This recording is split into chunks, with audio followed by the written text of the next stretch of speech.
few weeks we've spoken about Virat Kohli and him trying to find his form, but as you predicted, he did manage to find it at the Asia Cup, and now he's leveled your tally of 71 international centuries. What do you think of that?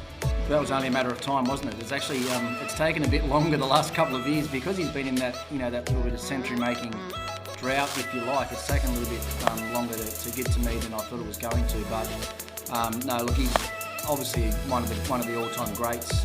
Still a long time to go in his career yet. Good to see him back in the runs, albeit the question that we've got to keep asking as well. I'm sure the Indian selectors are asking the same question. Does that create more of a problem than we thought with Virat hitting that 100 opening the batting? What are we going to do now going into the World Cup? So there's a few other questions that have probably been raised on the back of that magnificent 100 that he made. And he was even on record saying that he was even surprised himself that the first 100 back was actually in a T20 game. He thought that would be the last probably option he'd have to score his first 100 in a couple of years. But no, look, great to see him back in the runs. Great to see him with a smile on his face. That's the thing. He was so happy and I guess relieved at the end of that game. And he's obviously spoke very fondly about his wife's influence on the last couple of years of his life as well, which was also really nice to hear. A lot of that stuff goes unspoken about in men's sport in particular, just the impact that your family and your very close ones have on you through your career. So it was nice to hear that, but also great to see Virat back in the run again.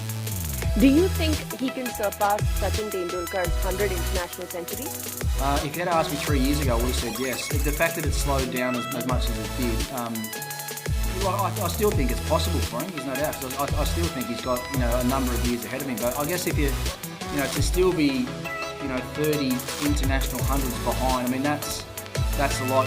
That's 5 or 6 test hundreds a year maybe for the next 3 or 4 years, and you can throw a couple of one-day ones and maybe the odd T20 ones on top of it. Look, I'll never say never with Virat because once he gets on a bit of a roll, we know how hungry he is and how keen for success he is. So I'll never say never, that's for sure.